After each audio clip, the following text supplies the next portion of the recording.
नमस्ते बच्चों, उम्मीद करती हूँ कि आप सभी सुरक्षित होंगे। मैं राखी कनौजिया आप सभी का स्वागत करती हूँ नए शैक्षणिक सत्र 2020-21 छठवीं कक्षा में। जैसे कि हम सभी जानते हैं कि आज हम एक नई संकल्पना के साथ जुड़ रहे हैं, तो चलिए शुरुआत करते हैं सर्वप्रथम हमारी पाठ्य पुस्तक सुलभ भारती हिंदी के साथ। उम्मीद करती हूँ कि आप मेरे द्वारा दी जाने वाली जानकारी को ध्यानपूर्वक सुनेंगे। देखिए बच्चों, यह हमारी पाठ्य पुस्तक का मुख्य पृष्ठ है। इस पृष्ठ पर सबसे पहले ऊपर लिखा गया है हिंदी सुलभ भारती छठी कक्षा। इसके पश्चात इस पृष्ठ पर मधुबनी चित्रकला द्वारा मोर, पक्षियों के सुंदर सुंदर चित्र बनाए गए हैं जो इस पेज को अत्यंत आकर्षित बनाते हैं। अब हम चलते हैं हमारे दूसरे पृष्ठ पर, जो है भाषा विषयक क्षमताएं, अर्थात आपको कौन कौन सी क्षमताएं अपने अंदर विकसित करनी है, इसकी जानकारी हमें इस पृष्ठ पर दी गई है। तो सर्वप्रथम है श्रवण। श्रवण अर्थात सुनना। आप में एकाग्रता पूर्वक सुनने की क्षमता आपको अपने अंदर विकसित करनी है। दूसरा है भाषण संभाषण। घर, परिवेश या आपके आसपास में जो भी अनुभव आपको प्राप्त होते हैं वह आप अपने शब्दों में बताएं। यह कौशल आपको अपने अंदर विकसित करना है।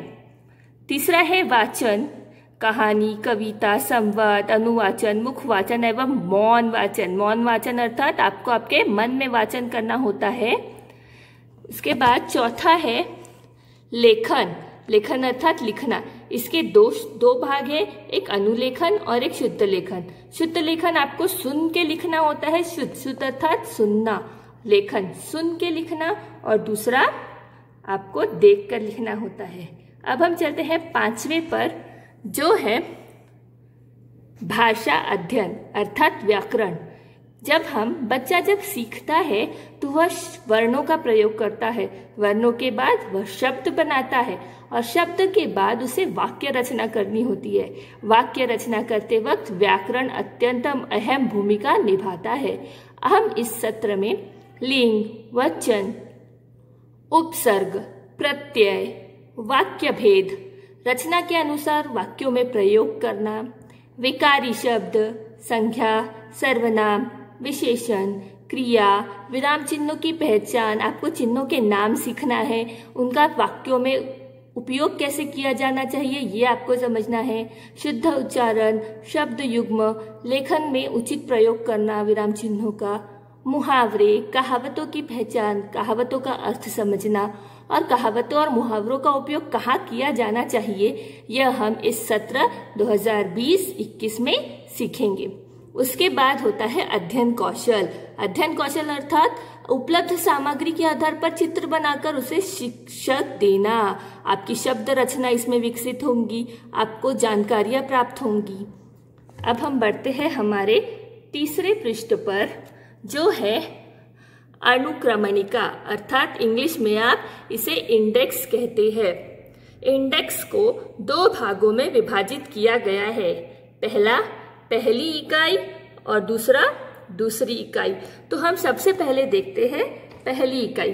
पहली इकाई के अंदर मेला, सैर, बसंती हवा, उपहार, जोकर, आओ आयु बताना सीखे, महाराष्ट्र की बेटी, मेरा अहोभाग्य, नदी कंधे पर, जन्मदिन और सोई मेरी छैना, ये पाठ आपको दिए गए हैं। इसमें से सैर और मेला, यह जो पाठ है ये चित्र वर्णन है, अर्थात आपको चित्र देखकर उसका वर्णन अपने शब्दों में करना है।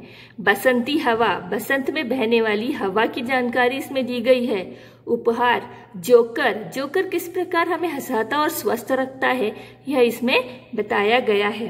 अब हम चलते हैं दूसरे पृष्ठ पर, अर्थात दूसरी इकाई, जिसमें हमें पाठ है उपयोग हमारे, तूफान से क्या डरना, कठपुतली, सोना और लोहा, क्या तुम जानते हो, पहेलियाँ, स्वास्थ्य संपदा, कागज की थैली, टीटू और चिंकी, वह देश कौन सा, स्वयं अध्ययन और पुनरावर्तन। स्वयं अध्ययन आपको प्रथम इकाई मतलब पहली इकाई में भी दी गया है और दूसरी इकाई में भी दिया गया है। स्वयं अध्ययन अर्थात जो आपको स्वयं से, खुद से, स्वयं मतलब खुद से करना होगा, और पुनरावर्तन अर्थात रिवीजन, दोहराव।